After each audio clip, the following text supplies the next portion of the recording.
vamos a hablar de un trastorno, vamos a hablar de la esofagitis, pero vamos a hablar de una esofagitis muy peculiar, eosinofílica, una enfermedad que se empezó a investigar hace 20 años, pero antes vamos a hablar para poder luego comprender bien de ese trastorno, aunque hay una pequeña diferencia que luego también analizaremos. Hay muchas personas que sufren acidez, que tienen malestar en la zona donde yo ahora mismo me estoy señalando, que es en la zona retroesternal, y esto se produce porque los jugos gástricos pasan, y aquí lo vamos a ver, los jugos gástricos pasan de lo que es del estómago, aquí el estómago, que la mucosa del estómago está acostumbrada a esa acidez y pasa a través del esófago porque no funciona bien este esfínter y el esófago ya no está preparado y aparece la esofagitis.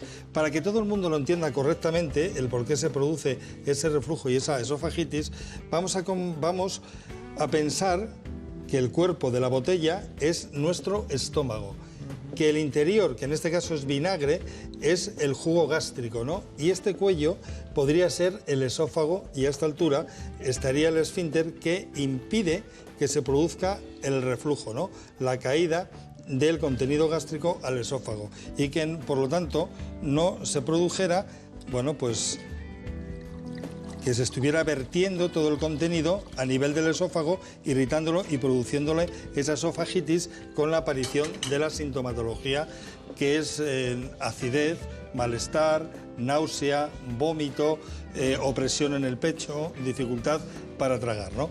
Y ahora, si te parece, ahí lo estamos viendo, dificultad al tragar, síntoma, ardor, acidez, la tos y el dolor en el pecho, como yo antes hablaba, cuando tenemos un problema de reflujo de esofagitis. Pero ahora estamos hablando de otro trastorno, estamos hablando de la esofagitis eosinofílica, que tiene mucho que ver, que esa inflamación del esófago se produce por unos leucocitos determinados que son los eosinófilos, que son los responsables de la inflamación y todo se debe a una reacción de tipo alérgico. Doctor Fernando Carballo, que es el presidente electo de la Sociedad Española de Patología Digestiva. Doctor Carballo, buenos días. Muy buenos días. Buenos días. ¿Cuántas personas y qué tipo de personas pueden estar teniendo esa inflamación del esófago que les produce reflujo, ardores, por una ingesta de alimentos?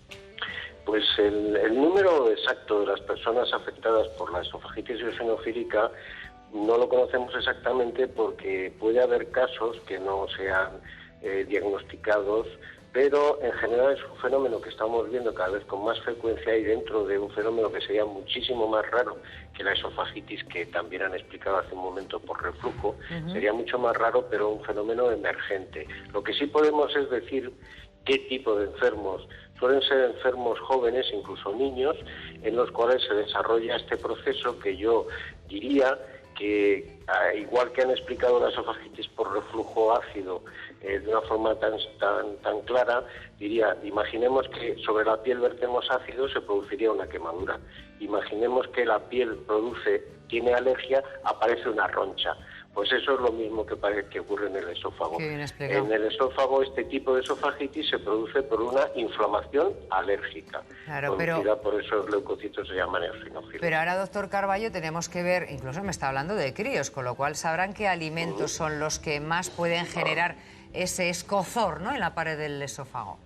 Ese es el problema, es que en principio los alimentos pueden ser muy diferentes, incluso algunos tan frecuentes como la leche o el huevo, o legumbres, o la soja, o cereales como el trigo. Por lo tanto, como no es un fenómeno generalizado, sino que esa persona es alérgica a un determinado alimento, el proceso de identificación de ese alimento es muy complicado. Muy Esto lento. Es distinto, doctor Carballo, que a la intolerancia, ¿no? Es diferente. Es distinto a la intolerancia. La intolerancia, la que conocemos mejor, que es la de la lactosa, es simplemente que digerimos mal ese alimento, pero no nos produce una reacción alérgica. Claro. En este caso, el alimento nos produce una reacción alérgica y por eso esa permanece.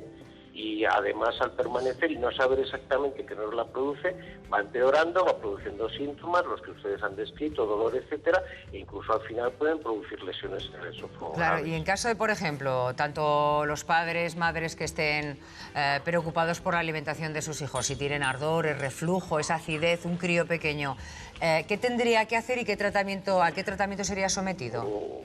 Vamos a ver, cuando es solo ardor o solo reflujo, pues muchas veces es por ácido, efectivamente, y bueno, pues acude primero al médico de atención primaria, al pediatra, dependiendo de la edad, y luego al especialista, y no suele haber problemas porque poniendo un tratamiento que disminuya la producción de ácido, el paciente mejora y prácticamente hemos hecho el diagnóstico.